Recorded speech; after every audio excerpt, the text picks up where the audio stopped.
I'm always used to a mic, so this is a first for me. My father and I are at El Jardín de China in Queens, New York, and it's our go-to spot, Latin Szechuan, mixed fusion kind of spot where most of the servers speak way better Spanish than I do. And so we're sitting there, and my father does what he likes to do. Paper placemat, and he loves to do math. He's doing addition, division, and I know what this leads to. This means he's gonna ask me for something. So I put in my order, and my dad puts up his paper placemat like a little kid, like he just wants to show it off to you. And he shows me, and I see 500. And he's like, mijito, necesito, I can't even say it, $500. That's a no sabo kid in me coming out. And he's just like, I need $500, it's gonna really help me out. Me and my dad do this a lot. He asks you for money. My dad is working at this point on his third family. He's like in his 60s. I'm in my 20s. I should explain. I am the youngest of 5, at least that's how I grew up, but technically I'm one of 7. And there might be more that we know of. My dad likes to set up a lot of franchises everywhere he goes. So he needs a lot of help. And I feel bad for him. It's my older dad. By the time him and I got to know each other, he was just working on different stuff. He was around when I was little, but I just don't remember. So at this point, like, we're trying to get to know each other in this point in my life. So he's asking me, and I feel like even though there's a little Christopher inside that's afraid if I say no to him, that he's gonna go away again. So I give him whatever he wants. That's on me. So he's just like, hey, I need this much money. And I'm like, okay, Dad, I'll give this to you. But like, you know, you gotta really be on time and stuff. I give him money all the time, but and he pays me back. He just pays me back late. And so I'm like, this time I'm going on this trip away with my then girlfriend. It's my first like trip away with somebody.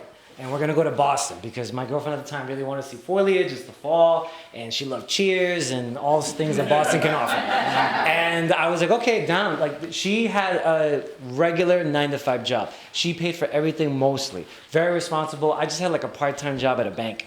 And so this time I was like, hey, you know what? Let me pay for the hotel. Like, I wanna cover that much. And she's like, okay. So I was telling my dad, I'm like, you can't leave me, you know, in the dark here. Like, you gotta pay me back on time. No, mijito, no te preocupes. So like, again, any Spanish you hear right now is really well rehearsed, by the way. Like, no, no te preocupes, don't worry about it. Te voy a pagar, y te voy a pagar con interest. And I'm like, okay, great, that's nice. He says it all the time. So I give him the money, he understands the stakes. I'm at my job, at the bank. For anybody who knows WhatsApp, if you're speaking to somebody and you know they got the message, you'll see the double check. So double check just means that they got it. The blue double check means that they read it. So I just started seeing multiple blue double checks that my father was seeing. And this is the day of the trip. And I'm hitting him up. And I'm like, Papá, ¿dónde estás? ¿Tiene mi dinero? Do you have my money? Hello, Papá. Then you see like missed call, missed call, missed call. He's not answering my calls. My manager's like, Christopher, are you bounced? We're near the end of the bank day. And I'm looking at my phone and finally I get a message that says, Mijito, algo pasó, perdóname, pero no tengo su dinero. I'm sorry, something came up. I don't have your money. But I'm gonna pay you back. Remember, you never give me the money, you're just lending it to me. Nunca me das, solo me está prestando. I've heard this for a long time from my pops. Fuck. So, I remember feeling pretty angry. I was upset. But this is what he does. And so, when I'm thinking about my manager's question, I realize I should tell you something. So at the bank, every teller gets a box. And in that box, you get your cash for the day. Your transactions, when she's asking if you balance, just means like, did you go over, did you go under? Did you give maybe money away? Did you lose a couple of dollars? Every day this is the thing. My manager's a mother of 4, and she always, through the glass, was just like, hey, you balanced. Because she just wanted to hear it. If you were balanced, good. She wanted to go home to her kids. Always verbally just check. What she's supposed to do is come around and go through the dollars and cents with you and count it with you and then put it into the computer system and check. She did this all the time as long as I worked at this bank. So when she asked on my balance, I had the most dad thought that I've ever had, which was the like, okay, my dad's gonna pay me back. He always pays me back. He just pays me back late. So if I take this money from the bank, I'm not taking from the bank, I'm just borrowing from the bank. So I quickly pocket, took $500 that I needed. And I tell my manager, yeah, I'm balanced. She says, great, I'll be right there. Whatever panic you might be feeling, I also felt too. She comes around and she sees that I'm worried. No, don't worry. I know you got to go on your trip today. It's going to be fine. I'll be really quick. It's protocol here that I just have to put for corporate all the dollars and cents on a piece of paper and then I send it to them. Don't worry, I'll be really quick. She thought that's what I was worried about. So she does what she does. And of course, she immediately sees, Christopher, you're $500 short. Other tellers come, they count. They notice I'm $500 short. Protocols, personal bankers then double check when this happens. The manager comes. Everyone's in this tight little space and they're all looking at me wondering. And I start looking, I'm like, I don't know what happened. It has to be somewhere here. I'm looking for money and I know where it really is. The manager that I have says, I have to go call corporate. So she goes into her office and there's a big window. And I could see her on the phone and she's making eyes at me and I'm making eyes with her. And I start making eyes with the door. And I start thinking, oh, this is how I'm going to learn Spanish. I'm going to run away to Ecuador. I'll just go see my tia Carlota. I haven't seen her in a while. Olguita, I'll go do some other Ecuadorian things. Like, I'll just go live there. I'll do the immersive thing. That's what I'm going to do. Because I'm not thinking that, like, oh, I'm going to lose my job. I'm going to get arrested. Like, I can't be here right now. And before I can even finish my plans, Christopher, I look, and she's waving me over. And I go into the office, and she's like, please take a seat. Close the door. And I'm like, why? I sit down, and she's looking at me, and she slides a piece of paper, and she says, I need you to review that and sign it. I'm not going to tell you what bank I worked at. I am going to tell you, though, I wore a lot of blue. And you can crack that code if you want to. The point that I bring that up is because that blue turned into navy blue at how much I was sweating and worried.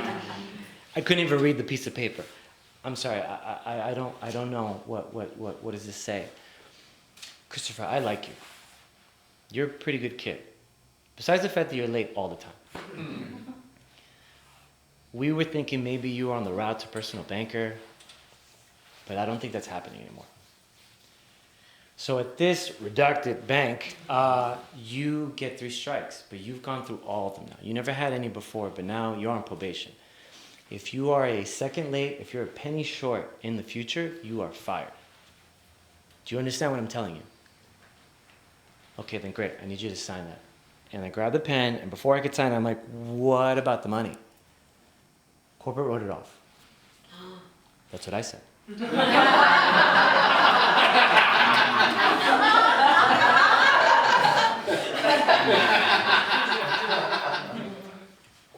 I never signed anything faster in my life. Still at the back. And I remember thinking like, oh my God, I can't believe. And before I could walk out, she says, Christopher. And I looked at her and she said, I hope you have a very nice trip. Now, if you know mothers, when they send something like that to you, I like internalized that right into my gut. And I knew that she knew. And I took that all the way to Boston. And I don't know if it was that or Catholic guilt or the mac and cheese at Cheers, but I had the runs really, really bad. All weekend long. And I spent more time in that hotel bathroom than seeing foliage and walking the Freedom Trail than anything else. And my girlfriend was just like, oh my God, you okay? And I'm just in there. When I got better, so I got a jacuzzi for our room because $500. So I put like little candles around and I was just, okay, this is how I'm gonna make it up to my girlfriend. I ruined this trip. It's like our last night there and we go in and what people do, in jacuzzis and we're starting to get, steamy and we're making out and I close my eyes and I'm kissing her and I push her in and suddenly I smell a smell that I kind of know because I have older sisters and it's happened to them too because they have a lot of product in their hair and I open my eyes and my girlfriend's hair is on fire because I had leaned her into the candle. She has a lot of product in her hair. So immediately I just dunk her head under the water. She also said, oh my God. When she came up, what she must have saw was like love in my face and then panic and then attack. She's like, oh my God, this guy took me to Boston to kill me. That's not what my plan was. She got up and she's like, oh my God. And she walks to the bathroom and I'm knocking on the door. I'm like, I'm so sorry. But I'm not apologizing just to her. I'm apologizing for everything. That relationship didn't last too long. But the one that did was this one. So me and Pops finally meet up at El Jardín de China all over again. And he's like, mijito, tengo su dinero. I have your money. And I'm like, great. So my dad likes to pay me back in 5s. I think he does this because he just wants to see, like, look how much money I'm giving you. He also gives money in a very particular way. He snaps dollars every time, very, very obnoxiously. And I'm looking at him do this over and over and over again, and I'm just staring at him. And I had this moment where, you know what? He probably didn't even intend to do that. My dad's not a bad guy when it comes to money. I wish he would prioritize me. But it's just that he's getting pulled by different demands of life. I don't know what it's like to have different families. So sometimes he has to negotiate. He didn't intend to not pay me back. I did not intend to be a bank robber. So as my dad's snapping those dollars and putting it down, I just put my hand down. I'm like, stop. That money's not mine. And I'm like, Papa, I'm looking for the conjugation and the past and the present, whatever. And I'm like, Papa, ese dinero es suyo. This is yours. You can keep it. Because I know in my mind, like, this isn't mine. It's not right. I can't keep this money. And so I slide it to him, and my dad just slaps me, and I'm, oh, mijito, muchísimo gracias. Thank you so much. You know, si Dios, I hope God gives you more and then some. And I'm like, maybe with interest, I guess. And my dad just started tucking his money like into the pocket. And I remember I just said to him in full English, and I was like, I didn't do it for you. And he turned to me, he's like, ¿qué? And I'm like, don't worry about it. Thank you so much.